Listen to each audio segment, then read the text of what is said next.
Welcome back everybody. यार ये मच्छर कहाँ से आ जाते हैं? व्हाट क्या हो गया? मच्छर आ गया था। मच्छर आ गया? अच्छा हाँ। चलो मच्छरों की बात कर लेते हुए।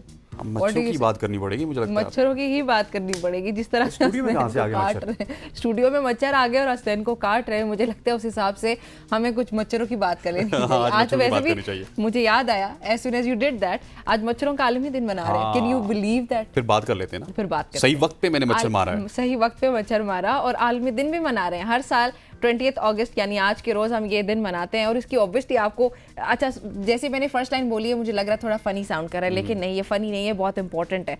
ये दिन सेलिब्रेट इसलिए किया जाता है, इसकी सिग्निफिकेंस ये है कि मच्छरों के जरिए फैलने वाली जो बीमारियां हैं उनके बारे में शऊर पैदा किया जा सके। इस दिन का मकसद लोगों को मच्छरों से होने वाले नुकसान से आगाह करना है।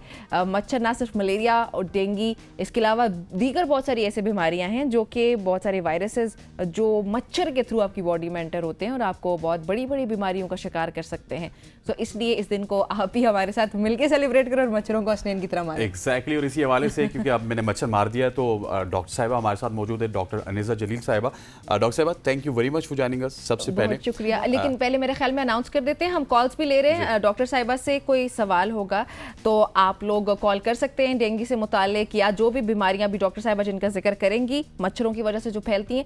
नंबर आपके लिए बताती चलूं 0512624 0512624 इसके अलावा हमारा दूसरा नंबर भी है, वो भी मैं आपको बताती हूँ। वो अभी 891-100 जुबानी याद हो चुका है। हाँ जी, बल्कि स्क्रीन पे चल भी रहा है, सो आप लोग कॉल कर सकते हैं। अच्छा डॉक्टर साहिबा, सबसे पहले आपको खुशामदीद कहते हैं, थैंक यू वेरी मच। एक तो हमें ये बताइएगा कि ये दिन बनाने का मकसद क्या है, और जब ये दिन हम मना रहे हैं तो आपको पता है सावन खत्म हो रहा है, आगे डेंगू भी आ रहा है, तो इस दिन का मकसद क्या है, पहले इस हवाले से रोशनी डालें। बहुत शुक्रिया आपको आज के इस प्रोग्राम में मुझे इन्वाइट करने के लिए, और डॉक्टरों के लिए तो जाहिर है कि ख़ास तौर पर मैं क्योंकि पब्लिक हेल्थ एक्सपर्ट भी हूँ तो इसलिए ये बहुत ज़रूरी है कि मच्छरों के कंट्रोल के बारे में पता चले। 19th सेंचुरी की अगर आप बात करें तो तकरीबन आधी जो वर्ल्ड की पॉपुलेशन थी वो अफेक्ट हो रही थी और उनको रिस्क था कि वो मच्छरों की बीमारियों से उनको बीमारियां लाक होंगी, और ना सिर्फ ये कि बीमारियां लाक होंगी बल्कि उनमें से 10% की डेथ होने का भी इम्कान मौजूद था।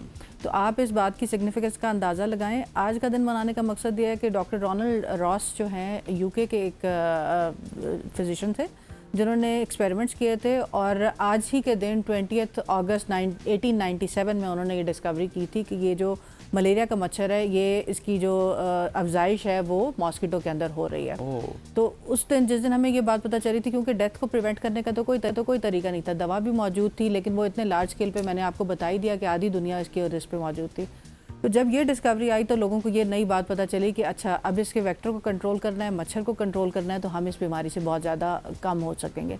और with the passage of time आपने देखा ओवर द सेंचुरीज यहाँ तक इसकी सिग्निफिकेंस है कि मच्छर जो है मलेरिया ऐसी बीमारी थी कि मच्छर जहाँ पे मौजूद होता था ट्रॉपिकल और सब ट्रॉपिकल एरिया में होता है वर्ल्ड वाइड, तो जो डिफेंस होता था मुख्तलिफ मुल्कों का, मतलब आर्मीज तक स्टॉप कर दी जाती थी। यूरोप क्यों अफ्रीका तक जो है वो ज़्यादा नहीं इन्वेड कर सका, क्योंकि सबसे ज़्यादा मच्छर वहाँ पर मौजूद होते थे, मच्छरों की बीमारियाँ वहाँ के मौसम की वजह से। तो ये पूरा प्रॉपर एक डिफेंस का भी ज़रिया था, जो लोग आर्मी के अटैक्स वगैरह जो हैं वो किल हो जाते थे इस वजह से। तो इसलिए डॉक्टर रोनाल्ड रॉस की डिस्कवरी जो है वो बहुत अच्छी साबित हुई। उसके बाद लोगों को पता चला कि मच्छर से बीमारियां ना सिर्फ मलेरिया बल्कि इसके अलावा बाद में आपने देखा कि बहुत सारी और बीमारियां भी हैं। तो जब हमने इसको आइडेंटिफाई कर लिया कि मच्छर है तो हमने उसको कंट्रोल करने के लिए मेजर्स ली, और ना सिर्फ ये कि फिजिशियंस के लिए कि हमारा मरीज ठीक हो जाता है, हेल्थ सिस्टम्स के लिए सबसे महंगा बिजनेस इस वक्त जो है वो हेल्थ सिस्टम्स है। पैसा दुनिया में लोगों का सबसे ज़्यादा इसके ऊपर लगता है, हुकूमतों का लगता है। तो जब हमने इस चीज़ को प्रिवेंटिव मेजर्स को अडॉप्ट कर लिया कि मच्छरों को कंट्रोल करना है, तो हम उन बीमारियों के तमाम एक्सपेंसेस से बच गए जो उनके तशखीस पे होती हैं या वो उनके इलाज पे होती हैं। और उनकी जब मरीज़ एक बीमार होता है तो ज़ाहिर है वो अर्न भी नहीं कर रहा होता, अपनी फैमिली का भी लॉस करता है, तो फाइनेंशियली इसका इम्पैक्ट जो है वो बहुत ज़्यादा है। हाँ, तो एक तो चले डेंगू हो गया, मलेरिया हो गया, इसके अलावा जो आम फहम ज़ुबान या हमारे जो नाज़रीन इस वक्त हमें देख रहे हैं उनके लिए बताइएगा कि मच्छरों की वजह से क्या बीमारियाँ फैलती हैं। देखिए मच्छर जो है वो तमाम जो इन्फेक्शंस होती हैं, क्योंकि एक बंदे से बाइट करके वो दूसरे बंदे में जो है वो उसको बाइट कर रहा होता है, तो वो ब्लड के अंदर जो भी इन्फेक्शंस होती हैं वो उनको ट्रांसमिट कर रहा होता है। तो ब्लड बॉर्न इन्फेक्शन जो होती हैं सबसे ज़्यादा जो है वो मच्छरों से हो सकती हैं। मलेरिया को कभी भी हम उसकी सिग्निफिकेंस को अंडरमाइन नहीं कर सकते, क्योंकि मलेरिया का मरीज़ जो है जब तक उसका ट्रीटमेंट ना हो उसके अंदर वो बार बार अपना साइकिल जो है वो रिपीट करता रहता है। और दूसरी बात है कि एक रेजरवायर मौजूद होता है, मच्छर कहीं से भी आएगा उस बंदे को बाइट करेगा, वो अगले किसी भी बंदे को बाइट करेगा तो मलेरिया उधर ट्रांसमिट करेगा। तो इसलिए मलेरिया की ट्रीटमेंट जो है वो बहुत ज़्यादा ज़रूरी है, तो मच्छरों का रोल उसके अंदर आता है। इसी तरह जब डेंगू की बात करें तो आपको पता है कि डेंगू की सीरोटाइप्स हैं, नंबर उसका जो है वो आहिस्ता आहिस्ता बढ़ रहा है, लेकिन एक सिग्निफिकेंस इंप्रूवमेंट आप देखेंगे कि जैसे जैसे साल बढ़ते जा रहे हैं, जैसे मैंने आपको बताया आधी दुनिया, और अगर मैं आपको 2000 से 2020 के फिगर्स बताऊं तो ये figure all over the world 0.8 million थी और अभी जो है 2000 में और ये डिक्रीज होकर 0.5 मिलियन तक आ गई है। तो जैसे ही हमने मच्छर को वेक्टर को कंट्रोल करने की कोशिश की है तो ये तमाम चीज़ें जो हैं इनका नंबर्स बहुत सिग्निफिकेंटली रिड्यूस हो रहा है और डेफिनेटली लोगों की सफरिंग जो है वो रिड्यूस हो रही है। अच्छा डॉक्टर साहब, ये जो मच्छरों की अफजाइश है इसको भी रोका जा सकता है घरों में या कम्युनिटी में या जिस जगह मच्छर होते हैं? देखें, बिल्कुल अपनी घरों में तो ख़ास तौर पे उसका तरीका ये होता है कि घरों में जिस भी जगह पे पॉट वगैरह रखे होते हैं, साफ़ पानी जमा हुआ होता है, उसको कुछ दिनों के बाद ज़रूर खाली कर देना चाहिए। वीकली हमारी ये रूटीन होनी चाहिए कि टायर वगैरह पड़े हैं, पीछे कचरा रद्दी वगैरह जो पड़ी होती है, परिंदों के लिए जो हमने बर्तन बाहर रखे होते हैं या जो भी चीज़ें इस तरह की हैं, कोई ऐसा कंटेनर ना हो जिसके अंदर पानी हो, तो इससे हम कर सकते हैं। दूसरी बात यह कि घरों को के बाहर जो है वो नेट लगाएं, दरवाजे और खिड़कियां उस तरह हो, और अगर नेट कहीं से टूटा हुआ है तो उसको फ़ौरन रिपेयर कराने चाहिए। घरों के अंदर जो है वो आपके रिपेलेंट कॉइल्स वगैरह होते हैं, एनवायरमेंटली प्रोटेक्टिव एजेंसी से जो अप्रूव्ड चीज़ें होती हैं वो इस्तेमाल करें, और स्किन पे जो रिपेलेंट लगाए जाते हैं वो भी आप जो है वो उसको इस्तेमाल करवाएं। सबसे ज़्यादा ज़रूरी है कि हमारे मुल्क में जैसे ही ये गर्मी का मौसम ख़त्म होता है तो ये मच्छरों का सीज़न शुरू हो जाता है, तो इस दौरान में फुल स्लीव्स कपड़े पहने, पैंट्स हैं तो वो भी पूरी होनी चाहिए, बाजू भी उसके पूरे होने चाहिए। और इन पर्टिकुलर आपने देखा होगा कि जब मगरिब का वक्त होता है या सुबह फजर का वक्त होता है, जिस वक्त वो होता है उस इन दोनों औकात में जब सूरज निकल रहा होता है तो मच्छरों की एक्टिविटी बहुत ज़्यादा होती है, तो इस मौसम में खास तौर पे जो है वो कवर्ड रखें, बॉडी को कवर्ड रखें। अच्छा, एक कॉलर है हमारे साथ, शाहीन बहावल नगर से। शाहीन साहब अस्सलाम वालेकुम, अपना सवाल पूछिएगा। वालेकुम अस्सलाम मैम, मेरा ये सवाल था कि हमारा है देहाती एरिया, तो उधर नदी नाले ना बहुत ज्यादा मिकदार में पाए जाते हैं, खुला एरिया है, तो मच्छरों की मिकदार इन दिनों में बहुत ज्यादा आना शुरू हो जाती है जी। तो मैं डॉक्टर साहब से पूछना चाह रहा था कि एहतियाती तदाबीर हमें बता दे कि क्या एहतियात करनी चाहिए। मॉस्किटो नेट जो होती है वो जाली, उसमें सोने से वो दम घुटने लग जाता है। अच्छा, एक तो ये कि आपने जो है वो कपड़े शलवार और कमीज़ जो है वो पूरे बाजू के साथ और जो है वो पूरे पहनने हैं, तो उसकी वजह से जो है वो मच्छर आपकी, क्योंकि बाजू पे टांगों पे इस तरह से वो काट रहा होता है तो वो नहीं काटेगा। नंबर 2 ये कि जो रिपेलेंट मिलते हैं पाकिस्तान में आसानी से अवेलेबल है, हर जगह पे सुपर स्टोर पे अवेलेबल है, तो वो आपको ज़रूर लगाने चाहिए।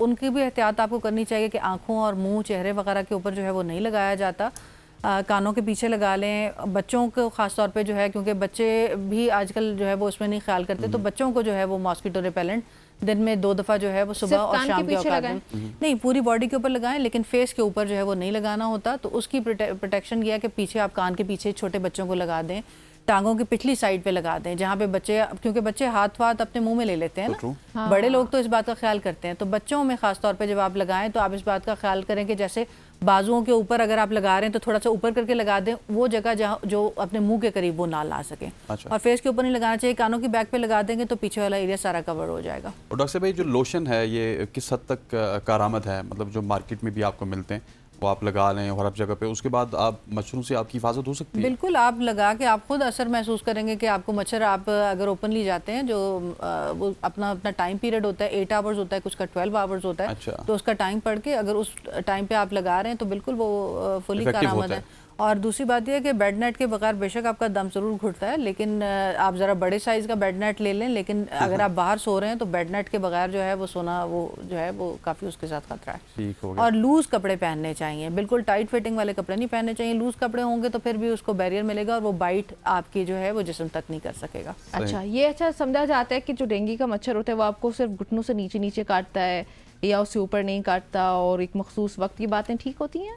नहीं, ये बात तो ठीक नहीं है कि वो सिर्फ घुटनों से नीचे काटता है या वो करता है, तो बड़ा इंटेलिजेंट हो वैसे वो घुटनों के नीचे ही काटे। नहीं, बहुत सारे लोग कहते हैं ना, कहते हैं बिल्कुल, ऐसा नहीं है, लेकिन ये देखें, ये काट हर वक्त हाई फ्लाई नहीं कर सकता ना, ये काट हर वक्त पे सकते हैं, लेकिन बात ये होती है कि ये एक्टिव ज़्यादा उस टाइम पे होते हैं, तो जब एक्टिव ज़्यादा होंगे तो चांसेस ज़्यादा होंगे जब वो उनकी एक्टिविटी ज़रा कम होती है, जैसे बच्चे भी सुबह के टाइम दिन में शरारतें ज़्यादा कर रहे होते हैं और जब वो शाम को इनएक्टिव होते हैं तो उनकी शरारतों के चांसेस भी कम हो जाते हैं। तो मच्छरों का भी यही बात है।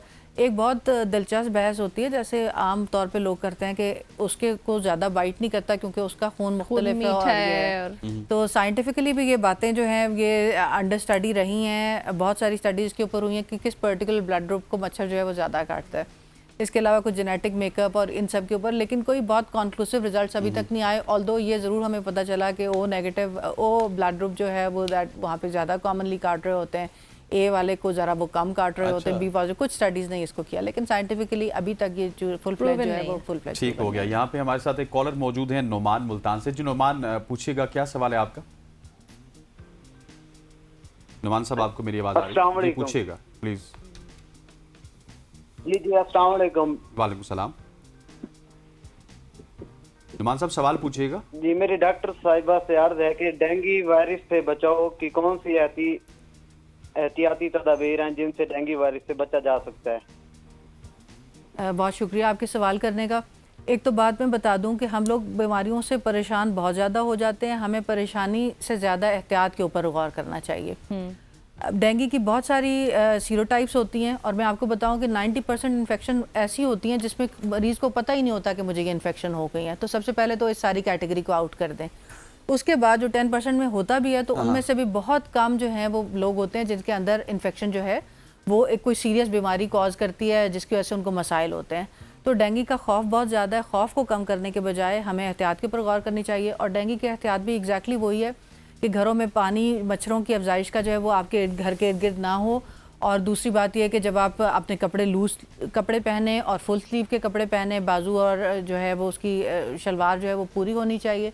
और इसके अलावा ये कि मॉस्किटो, जब भी आप बाहर जाएं, बाहर निकलने के जो भी औकात हैं उसके अंदर मॉस्किटो रिपेलेंट जो है वो लोशन आप उसको स्किन पर लगाएं तो उससे आप बचते रहेंगे। और इसके अलावा ये कि जब भी कोई मरीज़ हो तो फिर हमें पूरी एहतियात करनी चाहिए क्योंकि जो मच्छर उस मरीज़ को काटेगा वो जब तक उसकी फेब्राइल फेज़ नहीं रहती है, जब तक उसको बुखार रहता है, उस दौरान तक वो बाकी मरीज़ों को भी, जिस भी बंदे को वो मच्छर काटेगा तो वहाँ पे वो इन्फेक्शन ट्रांसमिट कर रहा होता है। तो इसलिए अगर किसी को इस तरह के मामलात हों तो उसको छुपाना नहीं चाहिए, इमीडिएटली रिपोर्ट करना चाहिए। हुकूमत का ताउन बहुत ज़्यादा है, हर जगह पे डेंगू के टेस्ट अवेलेबल हैं, तो आप इमीडिएटली वहाँ पे जाएंगे। वो लोग आपका एड्रेस लेते हैं, एड्रेस को भी ज़रूर बताना चाहिए क्योंकि एड्रेस लेने का मकसद ये होता है कि इस जगह पे ये लार्वा है, यहाँ पे ये मरीज़ रहता है, तो इसका मतलब ये है कि इसके इर्द गिर्द मच्छरों का एरिया मौजूद है। तो वो 40 घर जो इर्द गिर्द के होते हैं उधर वो जाके स्प्रे करते हैं, तो उससे जो बाकी 40 घर के लोग होते हैं वो महफूज हो जाते हैं। तो अपनी जिम्मेदारी जो होती है, शहरी जिम्मेदारी, वो ज़रूर करनी चाहिए। और अगर किसी को इस तरह के अलामात हो तो टेस्ट भी कराना चाहिए और हुकूमत ने आपको फ्री टेस्ट दिए हैं। चलें जी, थैंक यू, बहुत शुक्रिया डॉक्टर साहिबा आपका हमें ज्वाइन करने के लिए। नाज़रीन, आप सबको भी बहुत शुक्रिया हमें देखने के लिए। ये थी हमारी आज की सुबह की सोच। इजाज़त चाहते हैं, अल्लाह हाफ़िज़।